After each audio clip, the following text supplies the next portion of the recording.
No, les agradezco a todos estar para este segundo tiempo de hoy, donde tenemos, bueno, quiero agradecer y desear la bienvenida al doctor Juan Carlos Moreno Brit para compartir con nosotros.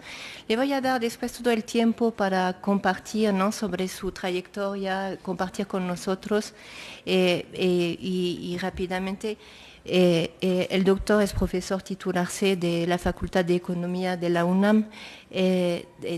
Tuvo como cargo también de director adjunto de la CEPAL en México, economista de la CEPAL. Y bueno, también tiene cargos de tutorado que es muy importante en nuestra institución de doctorado, de maestría en campos de conocimiento como es el desarrollo económico y la historia económica, que son temas que manejamos, que son importantes para nosotros.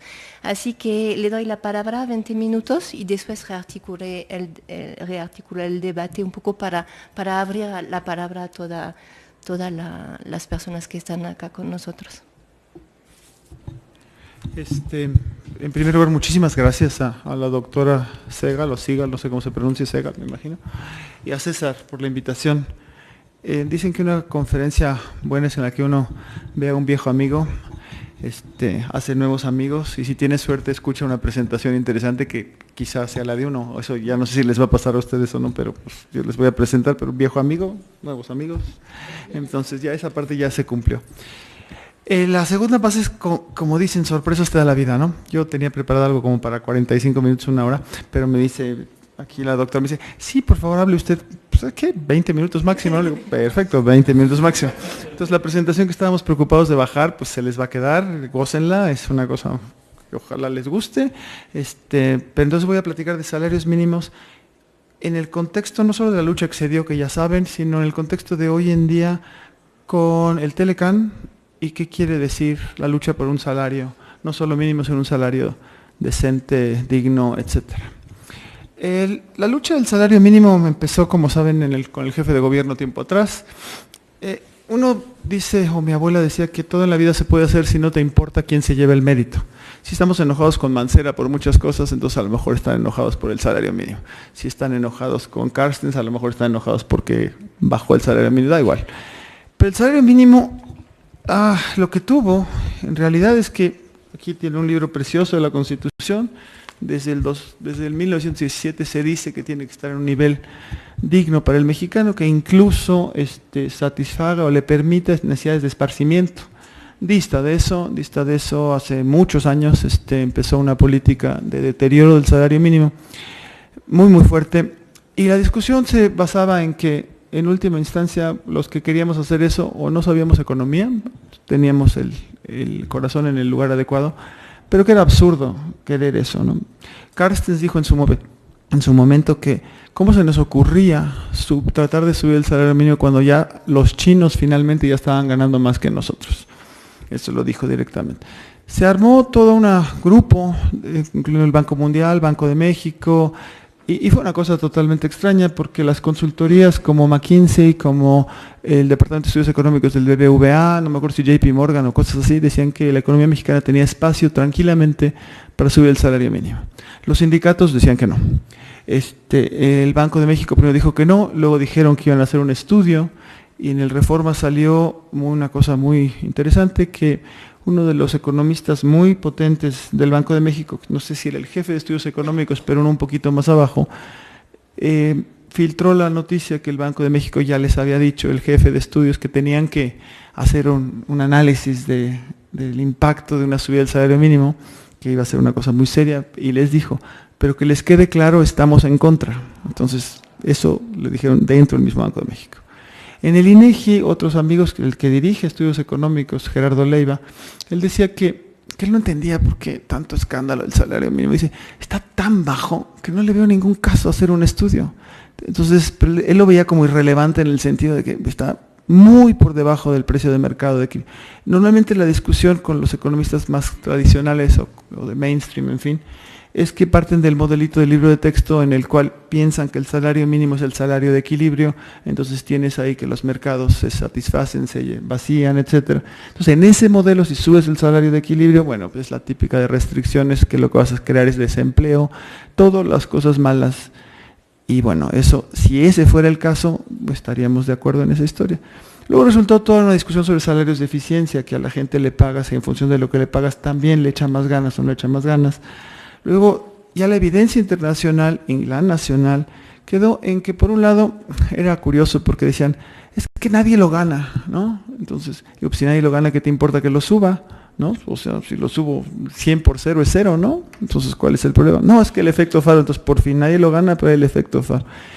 Se hicieron el efecto Faro, como ustedes saben, es que el salario mínimo no es tan importante per se, sino porque manda una señal.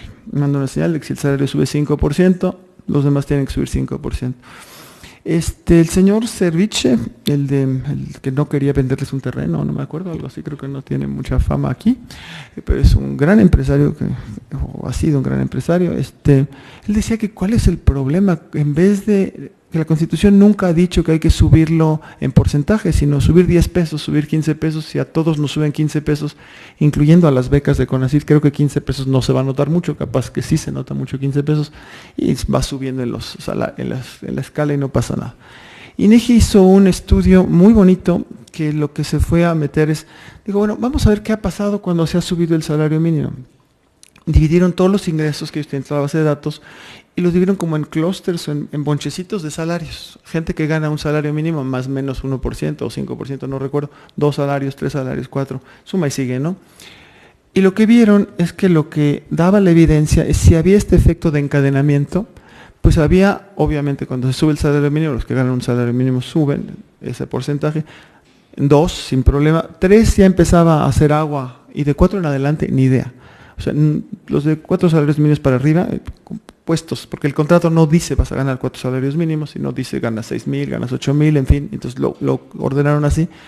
Y no les dio nada de esos efectos tampoco del famoso efecto Faro.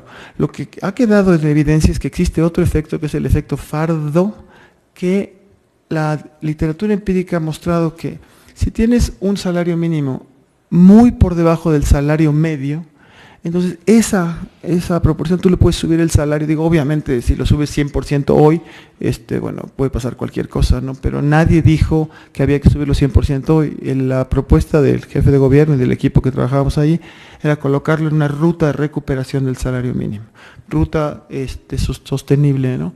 Entonces eso era otro. Luego, entonces por ahí tampoco había evidencia. Una de las que nos decían mucho es que, ¿cómo se les ocurre subirlo por decreto? Eso no se puede, eso es populismo. Pero el salario mínimo todos los años se ha subido por decreto, se ha subido 4. Así es como está la norma mexicana. Hay una comisión que por decreto sube el salario. Entonces decías, bueno, ¿lo quieren subir por decreto? Pues cada año se sube por decreto. Dijo, no te habías enterado, pero bueno. Luego otra es que son unos populistas, y ese era el tema, la productividad laboral. ¿Cómo se les ocurre querer subir los salarios sin tomar en cuenta la productividad? Y entonces nosotros dijimos, bueno, pues vamos a analizar, y esa era la parte central de la conferencia, dijimos, bueno, pues tienen razón, pero vamos a ver si es cierto que tienen razón. Y el análisis que nos dio es que si veías la evolución de la productividad laboral, desde que te gusta, 85, 94, más o menos, para acá, no es que seamos así Messi, ¿no? De que wow, se para en la cancha y ya es súper productivo. Pero no éramos tan malos, ¿no? Tampoco éramos el Cruz Azul, le tengo mucho respeto. Quedar en segundo lugar siempre es una cosa que ya quisiera México, ¿no? Pero, o sea, la productividad laboral no ha hecho esto, ha hecho esto. Uh-huh. Ahí hay varias gráficas, ahorita les sigo. Si el salario mínimo hubiera evolucionado igual que la productividad, desde hace 20 años, hace 25, hace los que ustedes quieran, desde que empezó a caer. Pero hoy no tendremos esta discusión, porque el salario mínimo estaría en los niveles que satisfacen no solo la línea de pobreza, sino la línea ampliada. Entonces decíamos nosotros de que, bueno, pues se me olvidó que te olvidé, porque a la hora que quieres subir el salario mínimo te dicen que te acuerdes de la productividad, a la hora que ellos lo estuvieron bajando en términos reales, nunca se acordaron la productividad. Esa fue una línea de argumento. La otra fue que dijimos, bueno, ¿qué pasa con los salarios mínimos y la productividad laboral en el continente? Entonces vimos que México estaba en los niveles más bajos de salario mínimo, como lo quisieras comparar con el PIB per cápita, con el salario real, con la canasta de pobreza, con todo. Y de los peores, salvo Haití, creo, en fin. Y en cambio, en productividad laboral competimos con Chile en el primero o en el segundo lugar, todos los años. Entonces somos campeones de uno, pero no del otro. Entonces tampoco sale la historia. Luego las discusiones de la evidencia internacional. El Economist en tiempo atrás sacó un artículo sobre salarios mínimos para el Reino Unido. Dijo, como saben ustedes, esta revista está en contra en general de cualquier intervención del Estado, en general en cualquier mercado. Cuando salió la iniciativa de poner salarios mínimos en el Reino Unido, esta revista, argumentó muy en contra de eso. Hoy en día, ese es 2016 o 2015, queremos decir que estuvimos equivocados. Eso no tuvo los efectos que nosotros habíamos predicho, sino que al contrario. Ese fue el Economist. Luego fue es que son tantas láminas que mejor la platico. No, te juro, le agradezco muchísimo, pero mejor te platico de la otra parte también. Se las dejo la presentación. El Fondo Monetario Internacional recomendó a Estados Unidos subir los salarios mínimos. Ya no se diga algunos de los candidatos. En Alemania también se ganó la lucha por imponer salarios mínimos, porque dijeron, tanto el Fondo Monetario como el gobierno alemán, que por cierto los dos liderados por mujeres, lo cual me imagino que algo quiere decir que es muy bueno estar liderado por mujeres. Yo le propondría que una mujer tiene que liderar todas las instituciones que valgan la pena por muchos años. Los dos dijeron que el Estado tiene que retomar su papel en la distribución funcional del ingreso, su papel de árbitro. Dice, la cancha está tan ladeada a favor de la parte empresarial, que esto que si los sindicatos, hay uno que otro sindicato que sí, en nuestro país, digo los sindicatos salvo uno que otro, pero en general no, hace mucho tiempo que no protegen lo que se supone que tienen que proteger. Entonces el salario mínimo es poner un piso mínimo, que refleja en el fondo una filosofía distinta, que el Estado tiene que empezar a participar, a reconocer su papel en la distribución del ingreso. Dicho todo eso, se logró además, lo que sí se logró es desvincular al salario mínimo de la cantidad de cosas a las que estaba atado, porque había dejado de ser una variable del mercado laboral, había sido una variable ya de multas, impuestos, hipotecas, una unidad de cuenta, ¿no? Entonces todo eso se logró. Lo que ya no se logró ha dejado de caer, salvo la parte inflacionaria de este año, que Dios dirá qué va a pasar, pero por lo menos el deterioro, o lo unificaron ahora en las zonas. Pero lo que voy es que ahora resulta que los canadienses y los americanos son los que nos están dando lecciones de moral o de lecciones de justicia laboral a nosotros, porque le están diciendo al gobierno mexicano que competimos deslealmente con salarios bajos. Y ahí entra el modelo de desarrollo del caso mexicano. Uno dice, bueno, ¿por qué estos salarios tan bajos, este salario mínimo tan bajo? Nos tenemos que ir hasta la época del Pacto de Solidaridad, que ninguno de ustedes se ha de acordar, salvo mis amigos ya de edad plena, en la cual el gobierno mexicano, los empresarios y los trabajadores se juntaron y hicieron un compromiso. Uno de los compromisos era para bajar la inflación, que estaba en cerca del 160%, era control de precios, control voluntario de precios. El Estado se comprometió a no devaluar muy rápido y a devaluar mucho menos rápido, el precio de la gasolina también, el precio del gas, de la electricidad y demás, y el salario mínimo por el lado de los trabajadores. Entonces esos precios quedaron controlados, y el que no se fue liberando después fue el salario mínimo. El salario mínimo fue mucho más en términos de una variable antiinflacionaria que una variable de dignidad, porque no es un precio cualquiera el mercado de trabajo, ¿no? Entonces eso es toda otra historia. Y ahora lo que tenemos es que, y voy a Trump y voy a los canadienses, ¿por qué el salario mínimo es importante? Porque el del efecto Fardo que les decía yo, los estudios de un montón de gente, de Gerardo Esquivel y demás, y paso la bibliografía a la doctora, que seguro la conoce, para que se las comparta, han mostrado que esta política del Estado mexicano lo que ha hecho es incrementar la desigualdad en el mercado laboral, en términos de jalar a la gente que está más cerquita, donde sí le pegaba ese efecto, llamémosle faro, ¿no? Entonces, que eso ha servido para aumentar la desigualdad y mantener unos salarios muy bajos que hoy en día diría uno, bueno, pues están bajos, pero están decentes. No, están bajos. El índice que genera Coneval sobre el índice de pobreza laboral, es decir, la gente que está inserta en el mercado, pero no le alcanza un ingreso suficiente para cubrir la línea básica, cerca del 48%. El tipo de empleos que se están generando hoy en día, que estamos en el sexenio del empleo, el presidente del empleo, no sé qué carambas es, pero presumen mucho la formalización, pero cuando uno ve los datos, pues son empleos nuevos, empleos formales. No estoy en contra de que se formalice, pero sí estoy en contra de que se tamborilee como si fueran empleos nuevos, porque no queda muy claro. Vemos qué tipo de empleos se están generando, es mucho más hacia menos de 3 salarios mínimos que hacia 5. Y eso sin contar la informalización del mercado de trabajo en el cual te contratan, pero ya no tienes vacaciones, ya no tienes prestaciones, ya no tienes nada. Dentro de las empresas formales, el outsourcing y todo. O sea, el mercado laboral mexicano es muy, muy, muy, muy malo. Y ahí voy ahora a la historia un poco del crecimiento de la economía mexicana.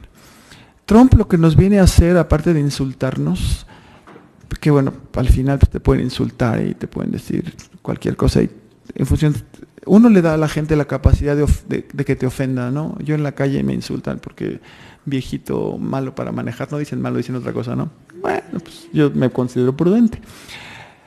Pero Trump nos ofende no solo por lo que dice, sino por lo que hace. Trump lo que nos está haciendo como mexicanos es poniéndonos en la cara de que el modelo de crecimiento que hemos estado siguiendo por los últimos del 85 para acá no sirve. Que tenemos que cambiar el modelo de crecimiento. Él no lo pone en estas palabras, pero Trump yo lo veo como el último clavo del ataúd de lo que le dicen en inglés el export-led growth mexicano. Primera llamada fue que agarramos de 1995, si quiero, del 94 o del 85 hasta 2007, ahí, México logró transformar su estructura productiva de una manera espectacular. Las exportaciones pasaron de ser 8% a ser 33%, de ser 80 y tantos por ciento petroleras a ser 80 y tantos por ciento manufactureras, de ser, salvo China, México es el segundo lugar o tercer lugar, puede ser China y Vietnam, en términos de desplazar gente en el mercado mundial de manufacturas. O sea, somos el tercer lugar. No digo que somos el tercer lugar en términos de mayor presencia de mercado, pero sí de ganancia de mercado.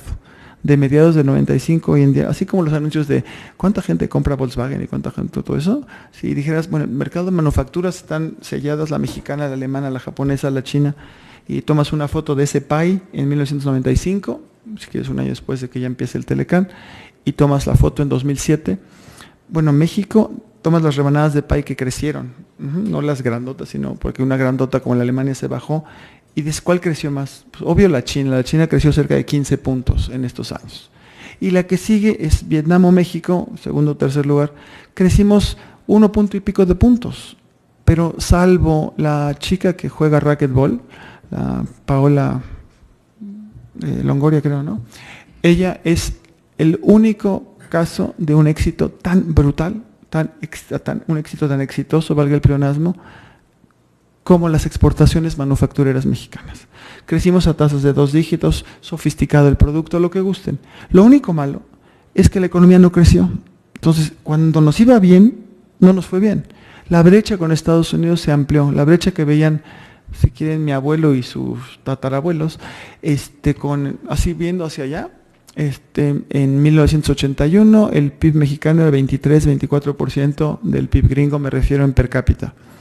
Uno hubiera esperado que eso se hubiera cerrado con este logro de las reformas, porque las reformas se hicieron todas. O sea, uno puede decir ahora queremos la reforma contra la impunidad y en algunos países cae un presidente y aquí no cae nadie, por lo de Odebrecht me refiero. Uno siempre puede decir quiero más reformas, ¿no? Pero todo lo que se hizo en términos de export-led growth, o sea, colocar el mercado hacia Estados Unidos, a las exportaciones, eso sí lo hicimos, todo eso. Pero la economía no creció. Hasta 2007 no cerramos la brecha con Estados Unidos, pasó del 23% a cerca del 18%. Abrimos la brecha con los gringos en vez de cerrarlas. En vez de poco a poco la distancia se va haciendo menos, pues poco a poco la distancia se fue haciendo más. No fuimos de los países de América Latina que mejor crecimos. De 2000 a 2007, si quiere una época ya más moderna, solamente le ganamos a Haití. Somos de los países que menos crecimos en PIB per cápita. Ay, pensé que me estabas pasando la tarjetita de cuántos minutos me quedan. Gracias, me está echando agua ya. No, obviamente no crecimos igual que en los 70s, cualquier indicador de crecimiento, no. A veces hago la analogía con los carros. Dicen que el carro mexicano, si lo hubiéramos visto la economía mexicana en 82, era como un carro chocado, no, tiraba humo, tiraba petróleo, y un carro muy inestable. Entonces lo que hicieron los arquitectos de esta historia, desde de la Madrid hasta este joven que está ahora en la presidencia, es enfocarse en la estabilidad. Ese carro no funcionó porque chocó, porque era muy inestable. Lo que hay que hacer es colocar a la estabilidad macro en el centro de todo. Con inflación baja y déficit fiscal acotado, eso nos hará libres, todo, desarrollados, en fin. Y el carro no crece, entonces tienes como un carro que lo compras, se ve bien bonito y es muy estable, pero va a 40, ¿no? Y además adentro, con pobreza, con desigualdad, con falta de movilidad. Imagínense irse con tus cuates de aquí, cuando los jovencitos que van desde aquí hasta, no sé, hasta Ensenada, en coche. Pero es un coche que, pues sí, estable sí, pero no corre. Los asientos están malos en general, para la mitad de la gente que está ahí adentro, los asientos están malos. Con una desigualdad enorme, porque hay un asiento que está súper bien, uno de 100 asientos está súper bien, compite mundialmente, con prácticamente cero movilidad, porque si naciste o si te tocó en el asiento de atrás, en el que no abre la ventanilla, pues no abre la ventanilla, hijo, y no hay manera que te pases al asiento de adelante, muy, muy difícil, ¿no? Entonces, del 95 al 2007, el Export-Led Growth sí se hizo, pero lo que no hubo fue growth, no hubo crecimiento. Entonces, esa fue la primera llamada que deberíamos de haber visto como economistas, ¿no? Este es el único país en el que la convención anual de economistas que se hacía en Huatusco, el tema de cada año era ¿por qué no crece la economía mexicana? No conozco ningún país en el que la reunión anual de economistas sea ¿por qué no crece la economía del país? ¿No? Dices, pues, como decían, hay que fusilar a un economista cada día hasta que empiece a crecer la economía. Entonces, primera llamada. Segunda, viene la crisis de 2007, 2008, 2009, que el mundo se cayó la economía, se cayó el comercio y entra la economía mundial en una etapa que se le llama la nueva normalidad, en la cual el comercio deja de crecer a tasas de 2 dígitos, a crecer a 1, a estar parado, deja de ser un impulsor del crecimiento. Entonces México siguió apostando, o sea, esa es la segunda llamada, oye, nosotros vamos a seguir apostando a crecer vía exportaciones cuando el mercado externo está caído, el del mundo, ¿no? Segunda llamada. Bueno, Trump lo que nos hace recordar es que aunque el mercado externo se componga, porque la economía gringa va a crecer, no nos van a dejar entrar, eso como una fiesta en la que ves que la música está bien bonita, el último bar que está abierto, dices, vamos hombre, yo conozco el de la entrada, pues el de la entrada, el güerito, te va a decir gracias. Espero que no sea la calificación, porque llevo 5 de calificación. El güerito de la entrada, pues se le dijo, no, yo ni te conozco, dijo, de hecho creo que mi mujer anduvo con uno de tus parientes, entonces la verdad a mí, tus cuates, no es mi onda, ¿no? Entonces nos apagó el Tenampa, o sea, el último bar que estaba abierto, y nosotros no podemos seguir insistiendo en crecer vía exportaciones. Y no es porque las exportaciones lo hicieron mal, no, lo hicieron muy bien. Son el Chicharito, la Salma Hayek, todo estas son nuestras exportaciones. No es que dijeras, no, es que ¿qué exportaciones de cuarta? No, exportamos súper, pero no jalan al resto. Falta de valor agregado, falta de muchas cosas. Y uno dice, bueno, ¿cómo le va a hacer la economía para crecer? Y ahí vamos a la analogía de los barcos o de las lanchas, si quieren. Pues hay de 2 motores, ¿no? Si quieren el externo, que es el viento, y el interno, a según que te guste o donde hayas nacido, el remar o la lancha, ¿no? Pero para el caso, motor interno y motor externo. Si el viento ya no está moviendo tu barco, que en esa edad es seguir veleando, ¿no? Porque, salvo que no quieras pararte, y dijeras, bueno, pues total que no crezca la economía. Si no crece, necesitamos crecer como al 5% para absorber a la gente que está entrando al mercado de trabajo. Ya no digas para reducir la pobreza, pero por lo menos al 5 estamos creciendo como al 2. Entonces, no hay manera de decir, bueno, pues total, nosotros ya estamos Finlandia, y si no crece Finlandia, ya nacieron todos los finlandeses que van a nacer, y tenemos muy buena educación. No hay manera de decir, la economía mexicana se puede dar el lujo de no crecer o de presumir tasas de 2.3% de crecimiento como hoy en día está. Entonces hay que crecer, si no hay motor externo, pues hay que remar. Y el motor interno, ¿qué es? Hay mercado externo, mercado interno, y ahí voy a lo de los salarios. El mercado interno somos los mexicanos. Entonces cuando dicen es que vamos a impulsar el mercado interno, no es política industrial, nada más es política de distribución del ingreso. Y en eso, la discusión sobre el salario mínimo vuelve a cobrar relevancia, porque lo que necesitamos es tener una política en la cual la desigualdad esté en el centro de las preocupaciones económicas, no de las éticas, no de las de cohesión social. Puede estar en todas esas, pero en las económicas. Decirle al Banco de México, decirle a Hacienda, oigan, sus medidas, ¿cómo le vamos a hacer para fortalecer el mercado interno? Entonces ahí entra lo del salario mínimo. Si no fortalecemos ese mercado interno, no hay manera de que la economía crezca. Entonces, en ese sentido, lo que cobra es una crítica muy fuerte a la teoría anterior del derrame, eso así le llaman, ¿no? Sí. Exacto, el salpicado, sí. Claro, sí. En inglés le llaman de otra manera, no me acuerdo. Trickle down. Hay una caricatura muy buena del Economist que está uno preguntando al otro, oye, ¿cómo funciona esto del trickle down? Y el profesor le dice, tiene dos fases. ¿Cuáles son? Mire, la primera, crece la economía y todo lo acumulamos arriba. Y la segunda, no, ahí muere. Pues así, ahí muere. No se ha visto eso, ¿no? Entonces necesitamos colocar la desigualdad en el centro y decir a Hacienda y a Banco de México, no a la Cedesol, porque nos hemos pasado con los programas focalizados, ¿no? Mientras no esté colocado la política macro hacia la desigualdad, no va a haber manera que este mercado interno crezca. Entonces ahí es por el lado que entre el salario mínimo, tendremos que fortalecerlo, pero es el lado de la demanda, por el lado de la oferta, y ahí le paro, es que así como nosotros, si quisiéramos mañana decir, bueno, vamos a hacer ingreso ciudadano para todos, hay uno de los candidatos que dice eso, hay otros que dicen otras cosas también, y le damos a cada mexicano lo que falta para la línea de pobreza. Pues si ese gasto entra de un momento a otro a la economía, lo que vamos a tener es un problemón de balanza comercial. Entonces necesitamos política de distribución y política industrial para cambiar, fortalecer los encadenamientos y por otro lado para tener un México digno en el cual la parte más importante sea no dónde naces, sino qué posibilidades te da el país de aprovechar todas tus potencialidades.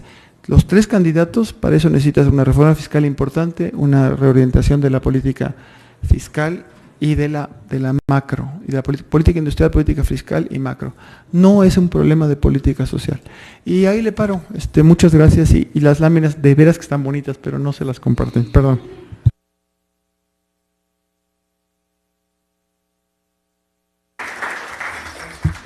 Muchas gracias, doctor, por su presentación.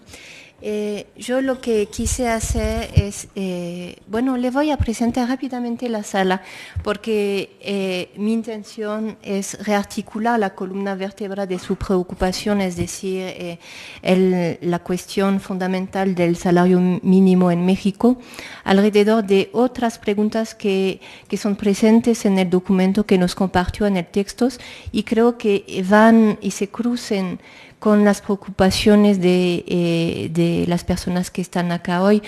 Tenemos un pequeño grupo, me da mucho gusto verlos, de la licenciatura de administración que se fueron de movilidad, así que hacía un tiempo que no les veía. Les agradezco su presencia y espero sus preguntas. Pronto se van a ir, ¿no? Se titulan pronto ya se titulan, así que estoy como muy contenta de este grupo de por acá. Y un pequeño grupo de investigador que ya se tituló. Están en formación en nuestra institución, son un pequeño grupo acá de economistas, todos juntos. Acá de la licenciatura de administración que están conmigo, no son mujeres, pero sí, y acá los que nos apoyan también, investigadores en formación en nuestra institución, una politóloga,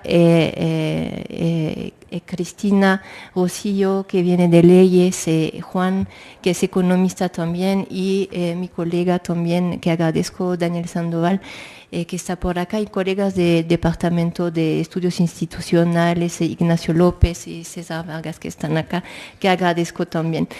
Todo eso para decir que lo que me pareció muy interesante de su texto es que gira alrededor de la temática del sueldo mínimo otras preocupaciones que usted articula.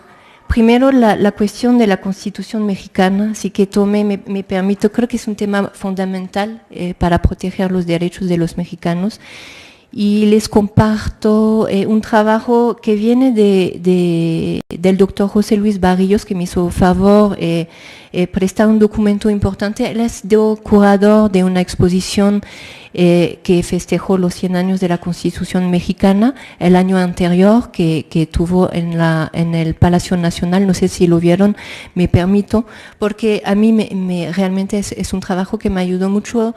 El doctor José Luis Barrios es filósofo del arte y se desempeña como curador en el país, hace un gran trabajo, y su tesis me pareció que es muy cercana a lo que desarrolla usted, porque rearticula dimensiones como lo político, lo social, lo económico, a través de también otras nociones, ¿no? Como lo cultural, lo imaginario, lo simbólico, y trabaja todas estas nociones a partir del arte mexicano desde 1917 hasta ahora. Está muy interesante su propuesta. Hay otros temas que trata su texto: la democracia, los procesos políticos, la formación de una masa crítica, cómo, dónde, desde cuáles instituciones podemos reaccionar, y también la creación de protecciones necesarias para situarse en nuestra economía.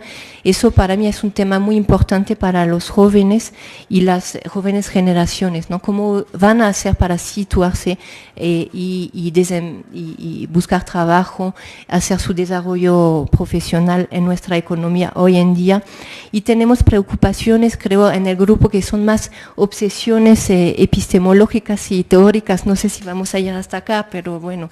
Y también les daré la palabra para quizás replantear lo que es para usted, lo que son para usted las preguntas de hoy, ¿no? Las preguntas necesarias para y qué les parece de actualidad, más allá de mi lectura de su texto. Yo quisiera partir de una definición que parece fundamental en sus aportaciones. Es la definición del salario mínimo como representante de un orden material, social y cultural, y que presenta a base de muchos datos como el más bajo de América Central y de América Latina. Y en este sentido usted confirma la tesis del éxito del modelo productivo mexicano sobre una fuerte inadecuación entre la remuneración del capital y la remuneración del trabajo.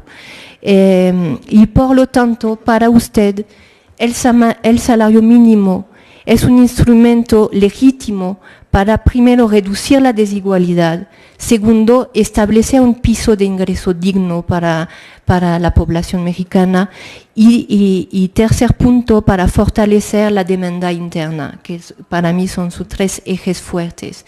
En relación a eso tengo 3 bloques de preguntas y de debate, de discusión, para también darlos la palabra. El primer bloque de preguntas gira alrededor de, creo que una hipótesis central de su trabajo y de su enfoque, que es la delimitación de un abismo. Eso me llamó mucho la atención, entre, por un lado, una clase política empresarial con una presencia económica mundial, y eso me gusta mucho el término, una clase política empresarial, por eso lo repito, por un lado, y por el otro la violación a la Constitución mexicana. Y en este abismo está presente algún sector de la población, las mujeres sin título profesional, algunos sectores de actividad también, los empleos precarios, el outsourcing, el trabajo informal, que representa hoy en día 56.8% de los empleos de una población mayor de 15 años, es decir, que a partir de 15 años nuestros jóvenes se sitúan en el trabajo informal, ¿no? y entran mucho por vía de sus padres. Jóvenes también que sufren una tasa de desempleo de 1.5%, y que también hoy en día sufren, y es un dato reciente, una desescolarización entre 2010 y 2015, según l'INEGI. Hay una baja de la población de más de 3 años que va a la escuela, no en el DF, pero sí a nivel nacional. Así que hay menos jóvenes que van a la escuela.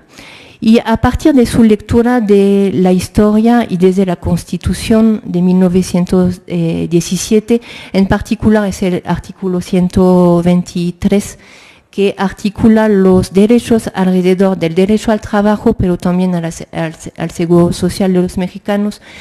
Yo me pregunto si usted puede delimitar etapas del modelo productivo mexicano, que tuvo otro perfil que el que podríamos definir hoy en día, que hoy defino yo como un modelo productivo privatizado y financiarizado. Eso podríamos regresar sobre esta tesis, pero quizás yo me pregunto, porque tampoco conozco también México y usted tiene este perfil de historia de la economía, si hubo otros como puntos históricos, modelos productivos que garantizaban efectivamente otro estatuto a los trabajadores mexicanos. Así que si usted es capaz en la historia de esta Constitución de limitar cambios de modelos productivos, etapas, o si establece más bien punto de ruptura y de caída adentro de las garantías y del modelo productivo mexicano. Eso era mi primera preocupación. Por supuesto, porque para hablar de relación salarial, cuando hablo de sueldo, hablo de una relación salarial, y la relación salarial se define entre tres actores fuertes: el Estado, los empresarios y los sindicatos, ¿no? Y yo tengo duda que hoy en día podemos hablar de relación salarial adentro del modelo productivo mexicano. Creo que más bien estamos en un modelo productivo hoy en día, en el pasado no lo sé, es mi pregunta, donde podemos hablar de una remuneración y no de un sueldo, es decir, que no hay garantía. Y una remuneración, si tomo el trabajo de los académicos, que es el que conozco mejor, pero puedo también hacer la relación entre trabajo y no trabajo en México, ¿no? que es más pertinente todavía, pero aún nosotros tenemos varios empleadores, no estamos adentro de una relación salarial, tenemos por ejemplo, acá la UAM, tenemos el CONACYT y tenemos varias otras instituciones, así que no puedo hablar de una relación salarial, pero de una remuneración. Eso a mí me impacta porque me hace pensar a esta época también política que yo viví en México, porque llegué hace 10 años y estuve como formando a jóvenes que en general van a votar por la segunda vez.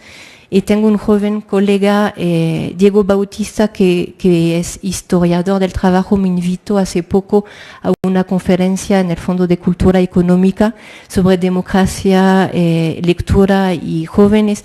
Y la manera como él planteó, porque va a votar también por la segunda vez, ¿no? Como los jóvenes que formé acá. Y me dijo qué pasó, porque hace 15 años atrás, y yo era el discurso cuando llegué, antes que se votó a Peña Nieto como presidente, se hablaba de un México mejor, ¿no? Y así que me planteo también qué pasó al nivel de las dinámicas políticas, sociales y económicas hoy en día. Usted planteó un debate fundamental en 2014 alrededor del sueldo mínimo, pero yo quiero tener otros como referentes de esta época. Primero, en 2012, la reforma federal del trabajo, que rompe con las garantías colectivas de los trabajadores mexicanos, votado por el PRI, pero escrito por el PAN, eso es un dato curioso también, y adentro de otros cambios del modelo productivo, ¿no? La modernización del Estado, que va a ir con la privatización de sus sectores estratégicos, por ejemplo la telecomunicación, que había empezado mucho antes, pero también, y hoy en día lo sufrimos mucho, el sector de lo energético, el petróleo y la electricidad, etcétera, y es el trabajo de muchos estudiantes acá y preocupación, ¿no? Así que para mí estamos en un modelo financiarizado, privatizado, alrededor de una remuneración. Quería saber esta negociación, si antes, es decir, antes de esta época que yo pude observar y analizar acá, si hubo otros compromisos, modelos productivos mexicanos más apegados a su constitución. voy a ser mucho más breve sobre las 2 o 3 bloques de preguntas. La segunda, que me parece un eje fundamental de su trabajo, es un trabajo alrededor de la masa crítica en México, que me parece muy fuerte. Usted plantea en 2014 8 meses para construir una masa crítica hecha de varias instituciones políticas, actores. Así que quiero saber un poco quiénes son, cómo emergen desde la sociedad civil, cuáles son los mecanismos.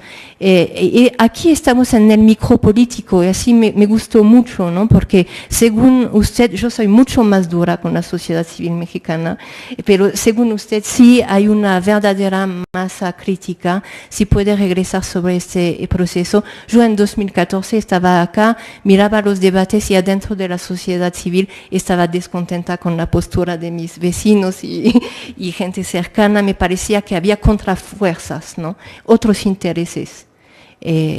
Pero bueno, usted lo plantea así, lo respeto muchísimo. Y tercer punto, creo que va de la mano con este nivel micropolítico, que está más en el macropolítico.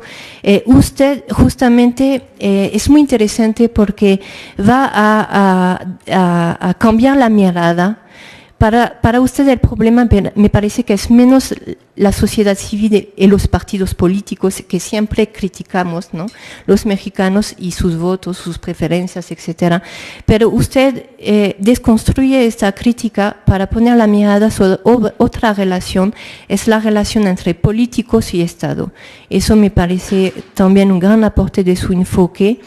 ¿Qué está pasando entre el Estado y los partidos políticos? Ellos están efectivamente actuando como actores que vienen, según sus enfoques también, actores de violaciones de nuestra propia Constitución.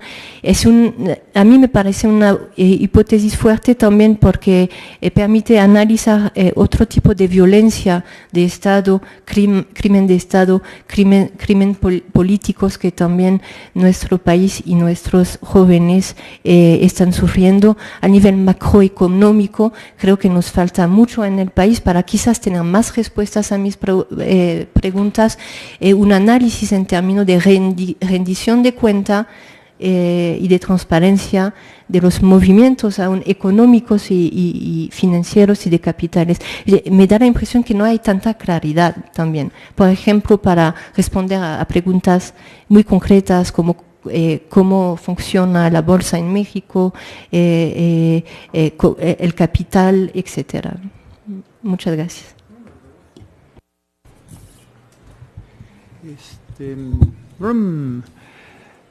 Como diría Juan Gabriel, pero qué necesidad de que haya venido a México esta mujer, porque pone unas preguntas que cuesta. Qué bueno que vino usted a México, me da mucho gusto, gracias por la invitación. Las preguntas que menciona la doctora, algunas de ellas son, agradezco muchísimo la lectura, agradezco mucho la invitación, algunas son una agenda de investigación que nos rebasa, por lo menos a mí, pero tranquilamente, ¿no? Pero déjenme tratar, ¿no? Muchas gracias, de veras. Otras etapas, toda una parte tiene que ver con el desarrollo económico de México. En el libro que escribimos con un queridísimo amigo Jaime Ross, nosotros lo que hacemos en ese libro son 200 años de historia mexicana y vemos que solo hay 2 grandes periodos en los cuales se creció de manera sostenida, no años poquitos, sino el porfiriato y el desarrollo estabilizador. El porfiriato justo acaba con la Constitución, así que ahí, pues si acaso hay un modelo que pueda medio apegarse a la Constitución en dado caso. Y la Constitución creo que es más como un ideal de nación que como una realidad. Dicho eso, nosotros en ese texto lo que tratamos de hacer es poner una racionalidad a por qué solo ha habido 2 periodos en los cuales, según nosotros, decimos que los obstáculos al crecimiento los obstáculos principales al crecimiento, al desarrollo estaban muy bien identificados, los instrumentos para combatirlos también estaban o creados o creándose, y la voluntad política entre los agentes económicos y políticos relevantes, o la voluntad entre agentes políticos y económicos relevantes se alineó o estaba alineada por fuerza de un caudillo, si quieres o no, o de un gobierno y cierto contexto internacional más o menos favorable. Entonces, que esas fueron las épocas en las cuales México logró crecer por 30, 40 años de manera sostenida con distintos indicadores de inflación, pero y mejora de bienestar, sin duda. Pero esos momentos también tenían sus contradicciones internas en las cuales al final fueron descarrilados en esa danza. Y llegamos al momento de Peña Nieto, digamos, después de el 82 es un quiebre en la historia de la economía mexicana y se vuelve un quiebre en el modelo de desarrollo porque se decide que, bueno, también hay contexto histórico, político, internacional, la Thatcher, Reagan, todo el neoliberalismo, que apenas no sé si se llamaba todavía neoliberalismo o no, pero bueno, que lo que había sido la excepción había sido el crecimiento bonito de la economía mexicana, porque en realidad el Estado había intervenido demasiado, y con demasiados subsidios, cerrando la economía, un montón de medidas que los agentes privados no podían realmente desempeñarse con los criterios de eficiencia y eficacia que está acostumbrado supuestamente en el modelo el sector privado, y que eso era evidente en que tenemos muchos pobres, a cada rato había crisis en la economía mexicana y no aprovechábamos nuestra frontera, que era con la economía mayor del mundo. Entonces viene ese cambio en el modelo y una serie de reformas en las cuales Peña Nieto es el último as de esa baraja, que para empezar fue muy, muy impactante cuando Peña Nieto llega al poder, porque su servidor y varios más pensamos que era, no sé si una cara bonita, pero una cara nada más, depende de los gustos estéticos si es bonita la cara o no, pero bueno, que era un muñeco de Televisa y toda la historia, ¿no? Bueno, el señor, cuando Estados Unidos estaba con el gobierno cerrado y con elecciones contestadas, de repente amanecimos con los representantes de los 3 partidos firmando 108 compromisos hacia un México X, ¿no? Y con un presupuesto. Podíamos dar lecciones en elecciones y podíamos dar lecciones en política presupuestal o fiscal. Y se crea el momento mexicano. Yo no digo que los 108 compromisos haya sido algo que yo hubiera firmado ni uno de ellos, pero es muy impresionante que 3 partidos que no se hablaban se sientan y firman todo eso, ¿no? Ya le van a decir a Peña Nieto. Y se crea eso, el momento mexicano. De repente, una vez más, México está en el centro de una visión mundial muy espectacular y curiosamente uno podría comparar con López Portillo.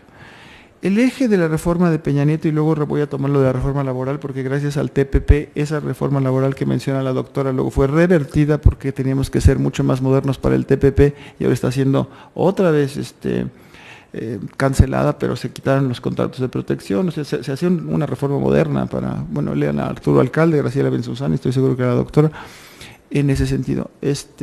Pero Peña Nieto tiene, igual que López Portillo, ¿cuál era la reforma principal o el sector principal de Peña Nieto? Pues el energético, ¿no? En López Portillo el energético y en Peña Nieto la reforma energética, el petróleo y la energía.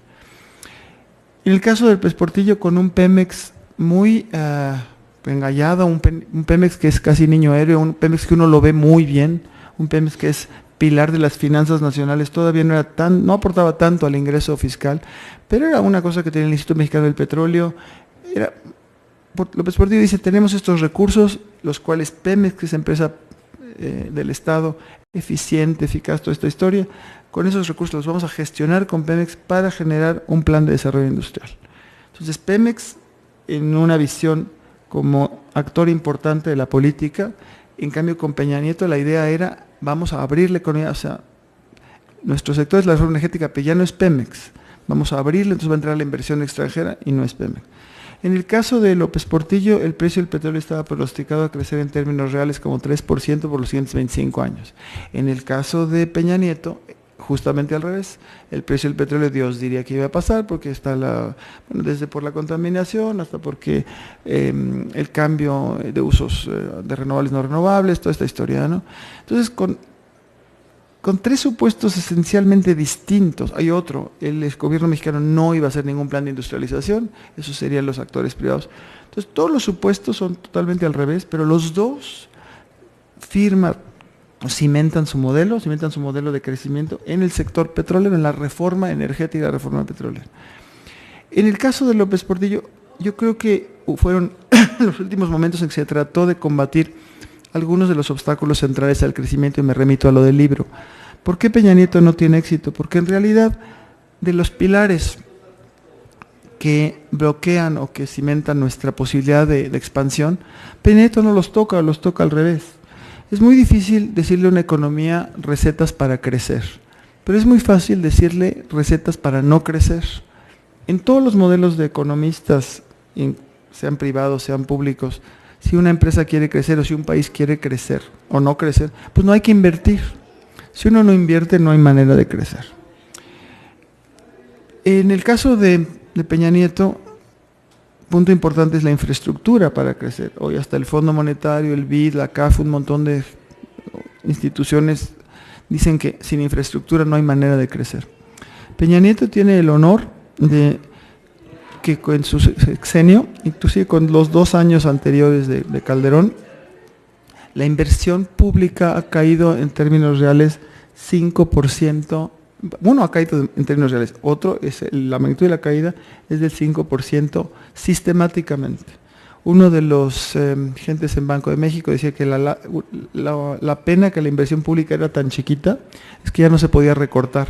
Entonces, cuando quieres hacer política contraccionista antiinflación, ya queda tan poquita inversión pública que ya no se puede, ¿no? Entonces, punto número 1, eso, imposible que la economía creciera lo que iba a crecer si no había inversión pública. Sumado, un diagnóstico equivocado. Antes se pensaba que la inversión pública y la privada, más ideología que ciencia, se desplazaban una a otra, lo que dicen los gringos, crowding out, y ahora resultó que es crowding in, al punto tal que el Fondo Monetario acepta que en tus cálculos para presentar si tu déficit fiscal es sano o no sano, puedas descontar el gasto en inversión pública que se considere que va a fortalecer la capacidad de crecimiento potencial. Punto número 1. Punto número 2, el tipo de cambio y la tasa de interés. Pero bueno, empezamos con el tipo de cambio. Nosotros con Peña Nieto muy orgullosos de tener un superpeso, un peso fuerte en el sentido de la paridad peso-dólar, o que si vas a Estados Unidos, como dicen los venezolanos o decían antes, está barato, ¿no?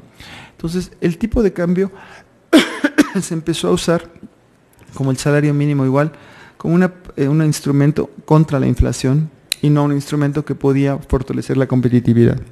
Entonces tenemos inversión pública a la baja, tenemos ahora un tipo de cambio que no ayuda a la competitividad. Tercero, los impuestos.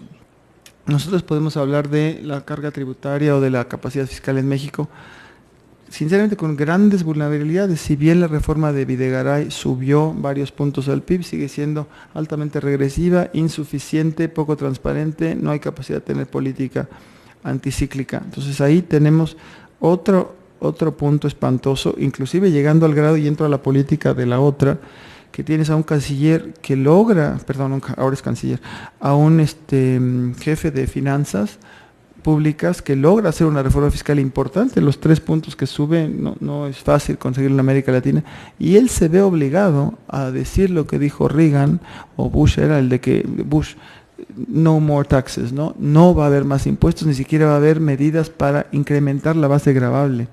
Entonces tenemos ese verdadero desastre. Y la política fiscal, la política productiva, y ahí voy a salarios otra vez.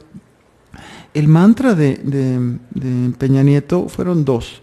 Uno, él dijo en Banamex, aquí cerquita, cuando estaba tomando posesión, dijo, México ha crecido, se ha desarrollado, lo que quieran, por mucho tiempo bajo la idea de que la estabilización macroeconómica es condición necesaria y suficiente para el desarrollo. Es condición necesaria, más no es condición suficiente. Hay que poner política industrial y hay que poner política distributiva. Eso después no se hizo. Dijo que había que democratizar la productividad, y qué mejor manera hubiera sido democratizar la productividad empezando por la parte más frágil, que serían los salarios mínimos. Entonces, bueno, el momento mexicano pues obviamente se fue al carambas relativamente rápido, luego contradicciones políticas internas entre los partidos, y eso se desfonda. Ahora voy a lo de los salarios, como decía la doctora. Y me pasa ahora que la discusión de salarios míos sí me gusta mucho, que ojalá sí se salga adelante. Esto de la masa crítica que hubo fue muy curioso, porque ganamos la batalla de las ideas.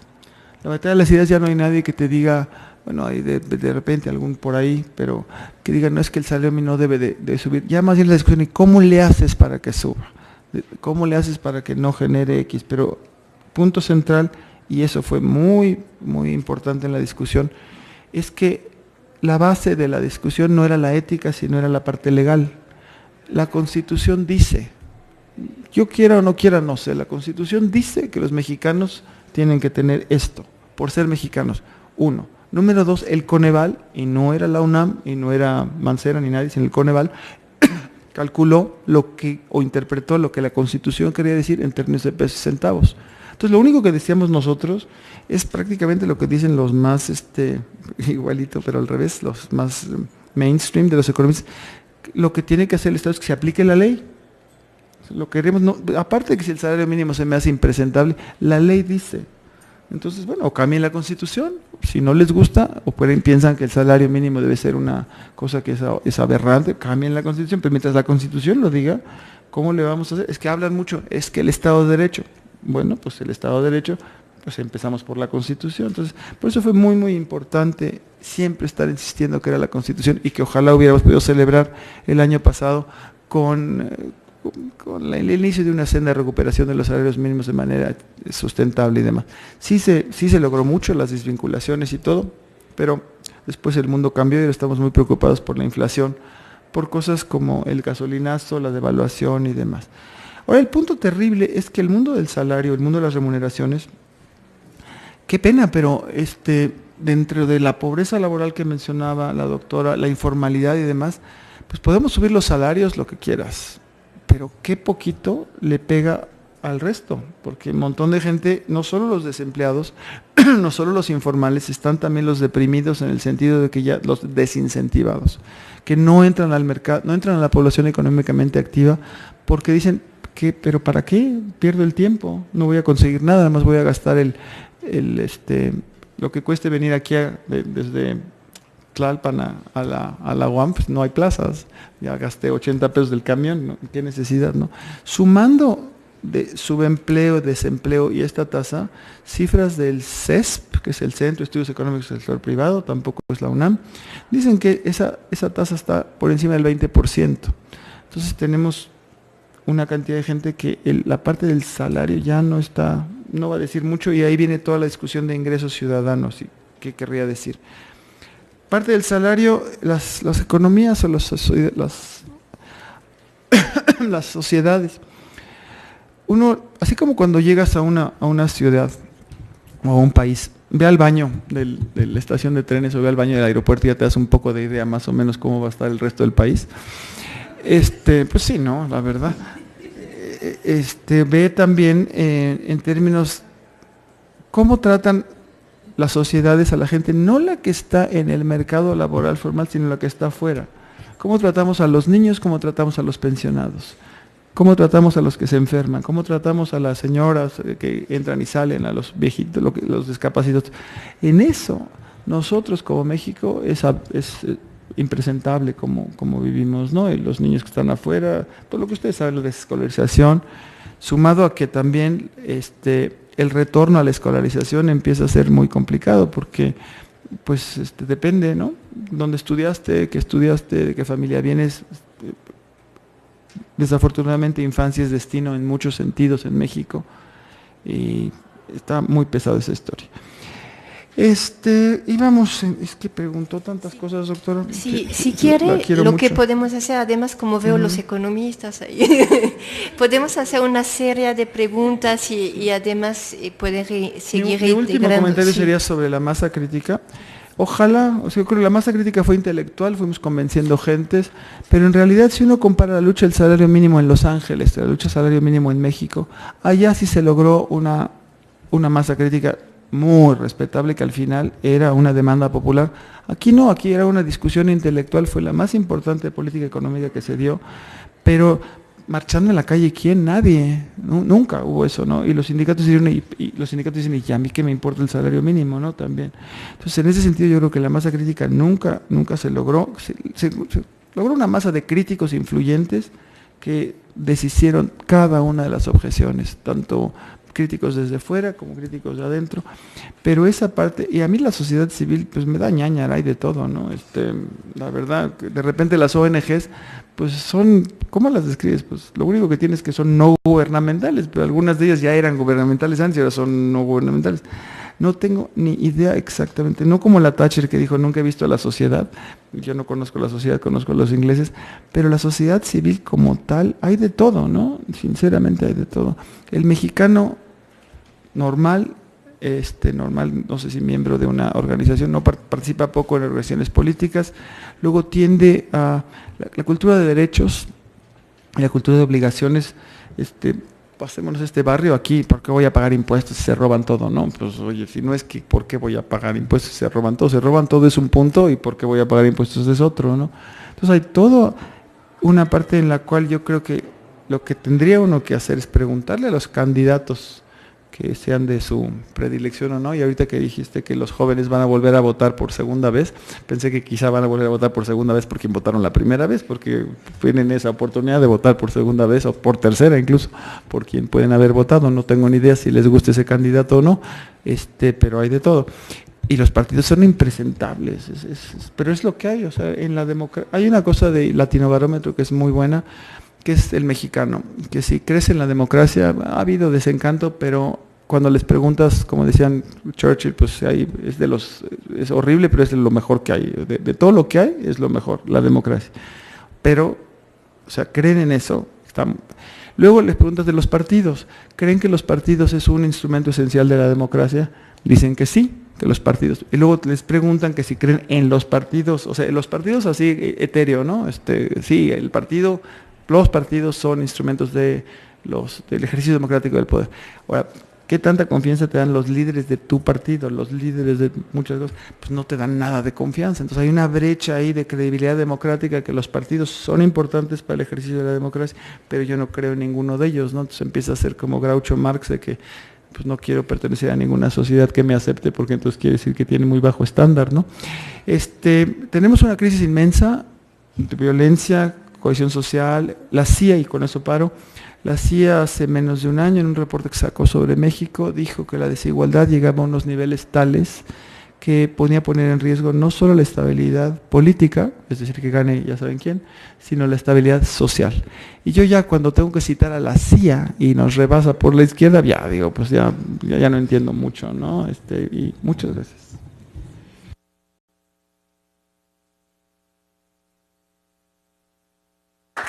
Vamos a hacer una ronda de preguntas, por favor. Les damos la palabra. Sí, está bien.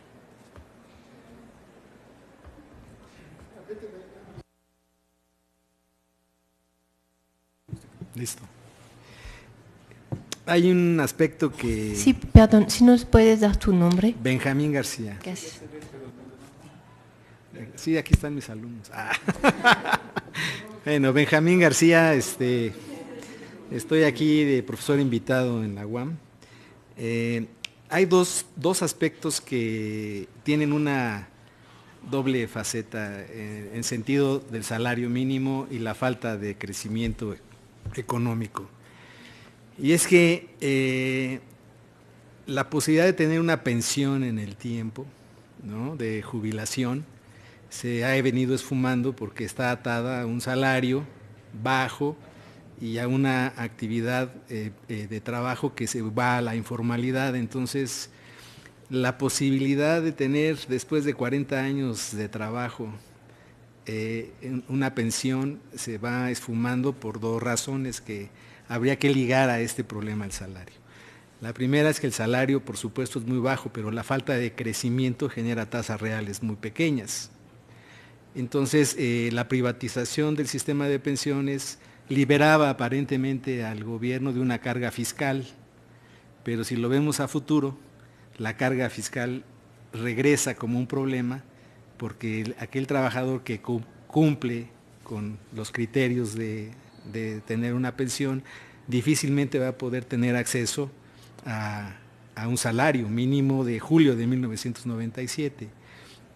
¿Cómo observar esto dentro de esta polémica, dentro de esta discusión de pobreza y salario, que es una dimensión que pues casi nadie discute, ¿no? Ese sería más un punto, ¿no? Doctor.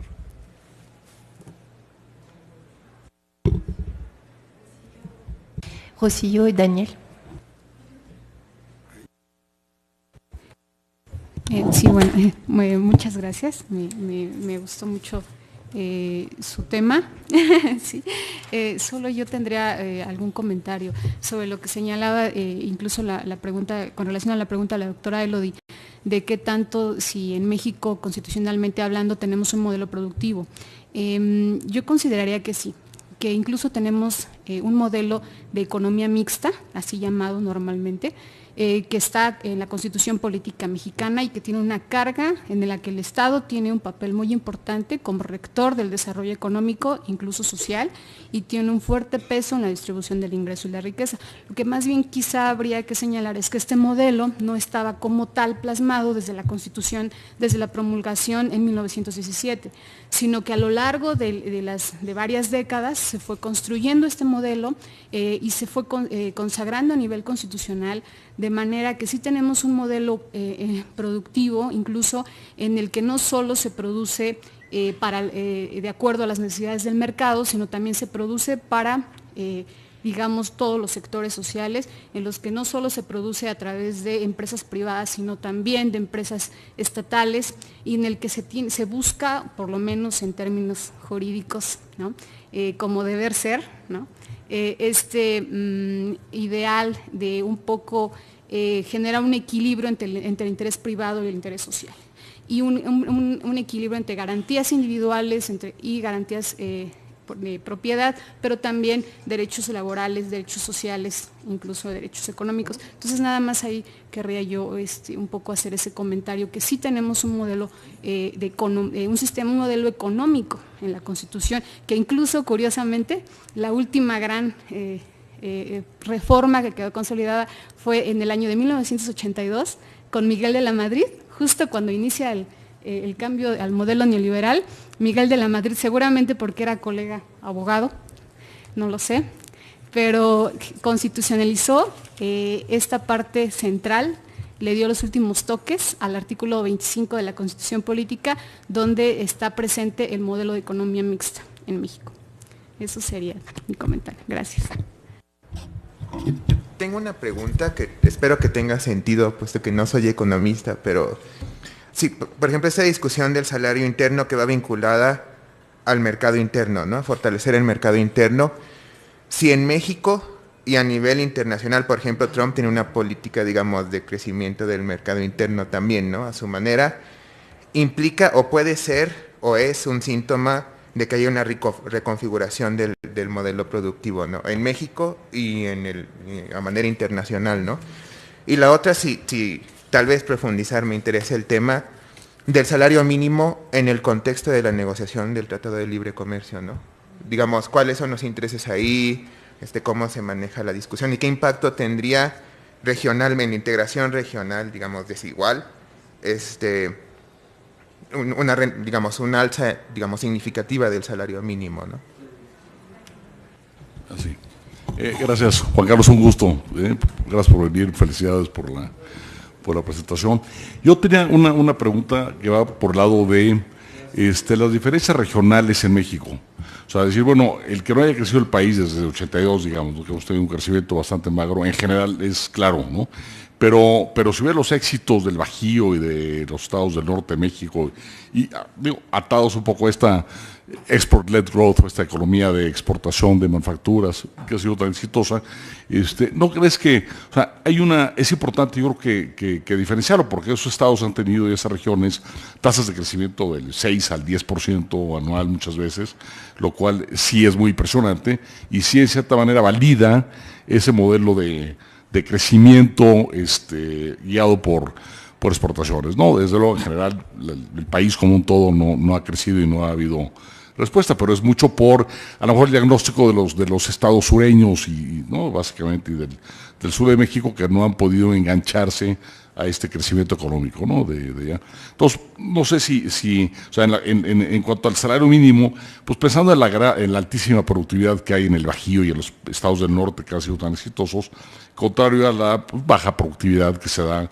en economías, ¿no? del sur, como Oaxaca o Chiapas o Guerrero, etcétera, que no tienen una base industrial, digamos, ¿no? importante, digamos, que pueda competir, y que, por tanto, los lleva a emigrar, digamos, a la región. O sea, que tanto el fenómeno de migración iguala un poco los niveles de salario, o adquieren, no se capacitan, ¿cómo ves ese fenómeno de los dos Méxicos, digamos, si es que pudiera uno hablar de dos y no de tres o de cuatro, ¿no?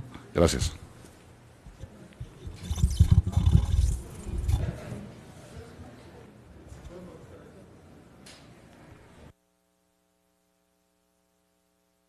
Muchas gracias. Lo de las pensiones, pues sí, ahí tienes actores políticos, el gobierno como ente financiero que quiere tener finanzas sanas. Si subes el salario mínimo, subes las pensiones, y entonces el hoyo fiscal es todavía peor de lo que era, ¿no? Entonces, desastre. Por otro lado, y ligándolo con la formalidad o informalidad, el salario mínimo, desde nuestro punto de vista, lo que ha hecho, al estar tan bajo, es que es un incentivo a la informalidad. Agarras a taxistas y les preguntas si usted cuánto gana, pues ganan 3 veces el salario mínimo. ¿Y por qué no se mete a una cosa como cree que si el salario mínimo es de vergüenza y de porquería? Y no.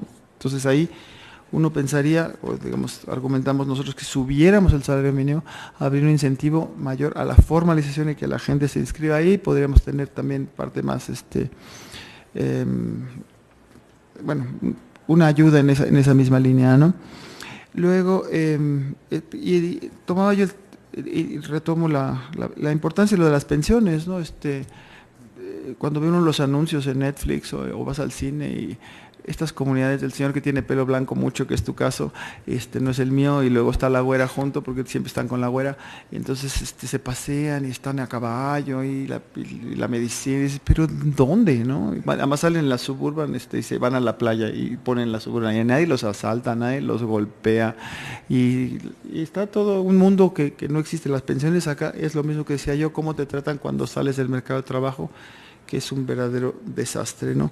Modelo productivo, coincido, claro que es un modelo de economía mixta, y claro, algo bueno tenía que tener de la Madrid, algo, por lo menos abogado, ¿no? Pues por lo menos, ¿no? Por lo menos algo tenía. Pero si nos vamos a ese modelo, a la Constitución dice que tiene que haber una planificación del desarrollo. Si agarramos el documento más importante de la planeación del desarrollo, que es el paquete económico, ese paquete económico, ¿cómo se hace? Se hace con una visión de Estado de Derecho, como decías tú, Rocío, ¿no? ¿Sí? O no, o se hace de abajo para arriba, de qué necesidades tenemos y cómo le vamos a hacer para ir cubriendo estos derechos que no son negociables y toda la historia, ¿no? No, bueno, por eso estamos en cómo se hace. No se hace así, se hace al revés. Se hace cuánto dinero tenemos y a ver ya cómo nos alcanza. Porque ahí entramos a otra parte de la economía política, que si lo hiciéramos al revés, pues habría que decir, bueno, ¿a quién le vamos a quitar qué, cómo y cuándo, no? Entonces ahí coincido, sí hay una visión de economía mixta, pero a la hora de cómo se aterriza esto en los instrumentos más importantes que hay, no hay una visión de largo plazo en la política fiscal, ya no digas en la política industrial, cuando te sacan documentos de 2020, en fin, es poco creíble. No sé si has tenido la experiencia de trabajar dentro del gobierno mexicano cuando hacen esta historia del paquete del Plan Nacional de Desarrollo. Yo hace muchos años le iba a mandar uno de esos, pero yo trabajaba en el gobierno, le iba a mandar al Premio Nacional de Cuento, pero le iba a mandar de anónimo, ¿no? A ver si ganábamos. Porque la gente trabaja y dice, bueno, pues, a ver, júntate el cuadro tal, ¿no? ¿Te acuerdas del reporte de aquel? Y suma eso, ¿no? ¿Qué cosa es el Plan Nacional de Desarrollo? Democratizar la productividad, todo eso. No hay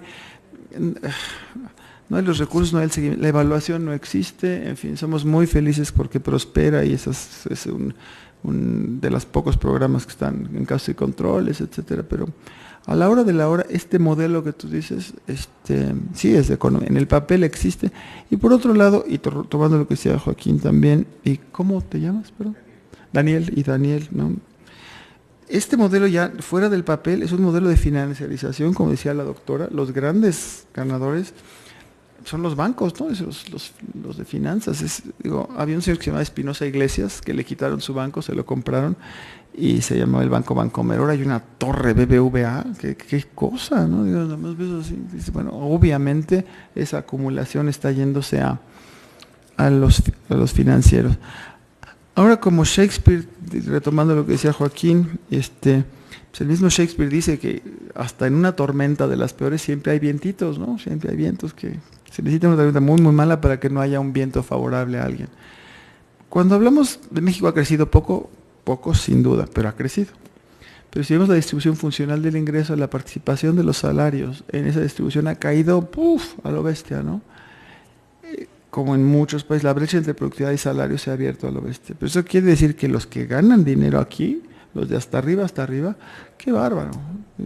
Cuando comparas hay unas gráficas que hace un señor, Branko Milanovic, que compara los niveles de los ricos con los ricos de otros lados, y el rico mexicano compite con el rico de Londres, el rico de quien quieras, ¿no? Pero también abajo compites con África, ¿no? Entonces, pero sí hay algunas gentes que les va bien, que como hasta en los tinacos hay niveles, ¿no? También, ¿no? Hay niveles. Entonces, igual, es cierto que el modelo tiene sus éxitos, ¿no? Tiene algunos lugares, sería el colmo que ni siquiera había algunos estados y algunas compañías. Lo que decía yo un poco es que el Export-Led Growth, teniendo al sector exportador como campeón, y claro, tienes empresas, tienes regiones, tienes familias, tienes el cual les va de maravilla, les va de veras muy, muy bien y lo hacen muy bien. Lo malo de la historia es que, como dice hoy Paul Ehrlich, el biólogo pues entonces sobramos mexicanos, porque ¿qué vamos a hacer? Porque es que decir, bueno, es que migren de aquí para acá. El gran problema que decimos Jaime y yo en nuestro libro del problema de la productividad y el crecimiento, es que la productividad en última instancia es más, no un fenómeno de agarrarnos las manos y vamos a ser todos más productivos, sino un fenómeno estructural en el sentido de que tienes sectores, agarremos agropecuario, como tú sabes, Joaquín, manufacturas y servicios. Es cierto que en servicios hay algunos muy productivos, pero en realidad las grandes economías de escala, de difusión, etcétera, tiene que ver mucho con la industria, mucho con la manufactura. O si podemos ver los sectores, esos sectores de alta, esos idealmente, como funcionaba antes, pues tú tenías la gente que estaba en el campo, del campo las damas venían a hacer trabajo doméstico en las ciudades, los caballeros venían a hacer trabajo de albañilería, luego iban pasando a la maquila, luego iban pasando, y vas subiendo la productividad porque acá es el montón. Pero cuando este motor, con todo y que sí, claro que hay partes que funcionan muy bien, ¿no? Sin duda,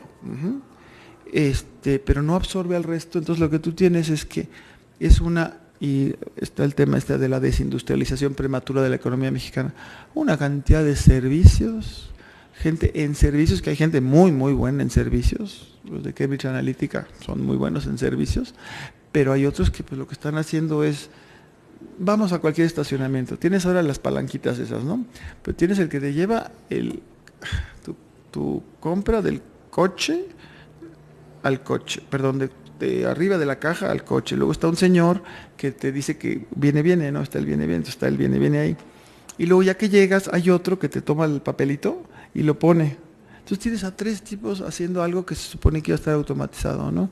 Entonces una sobresaturación del sector servicios con una bajísima productividad que uno diría, bueno, vamos a echarle ganas. ¿Cómo haces para reproducir muchos más ejercicios como Querétaro, como Baja California, como algunas cosas? Que sí hay, bueno, pues de entrada infraestructura, de entrada una asociación público-privada que valga la pena, pero pensar, o sea, ese México dual que existe esa dualidad porque el México potente no logra jalar al resto. La infraestructura en el sur es un chiste, ¿no? Tienes estas zonas económicas especiales, zonas en las cuales no hay vuelo directo a la Ciudad de México diario, y es un país muy federalizado, entonces, bueno, ¿qué vamos a hacer con todo eso? Entonces yo creo que, sin negar que hay esos éxitos, es como, pues como no era penal, ¿no? Pues sí, no era penal, pero perdimos, ¿no? Entonces, pues, no es suficiente, ¿no? Algo tiene que hacer a nivel federal para que esos ejercicios o esas experiencias se reproduzcan, y de entrada, si no hay infraestructura hacia el sur del país, eso no va a dar por ningún lado. Daniel, ¿me recuerdas que habías dicho? Hablabas de... Perdón. Perdón, en el TLC, ¿verdad? Ahí hay varios temas. Uno es que quienes han insistido mucho en que México compite deslealmente con los salarios es los sindicatos gringos, ¿no? Entonces, bueno, en parte tienen razón, pero decir que vamos a deslindar, vamos a hacer abstracción y lo único que es México y los salarios mínimos o los salarios, es un poco difícil porque uno podría decir, bueno, es que ustedes compiten deslealmente porque ustedes promueven la innovación, tienen políticas industriales, tienen una política crediticia que ya la quisiéramos nosotros. Entonces, bueno, ahí hay un tema de política interna en Estados Unidos, de tratar de tema proteccionismo, de usar la bandera de los salarios como algo para poner bloqueo comercial, como podría ser la bandera del medio ambiente, igual al revés. ¿Qué va a pasar? El gobierno mexicano dijo que ese tema no se discute, ¿no? Si no se lo discutían con nosotros, pues menos allá. Eso es como lo veo, ¿no? Sí. Gracias. Si quieren, teníamos como 3 últimas preguntas y podemos cerrar con su comentario, doctor. ¿Nos autoriza? 2 chiquitas. Sí, es que perdón, me da una pena infinita. Es que tengo que salir. Una sobrina que adoro, es su cumpleaños hoy. Hice una reservación para comer con ella. Ella viene de Ensenada, viene solamente hoy. Y los quiero muchísimo a ustedes, pero creo que los puedo ver otro día si no les importa, porque por más que César no maneja helicóptero y me hace el favor, me da una pena infinita. Me acabo de dar cuenta. Perdón, de toda manera, eso nos va a permitir invitarlo de vuelta. Muchas gracias.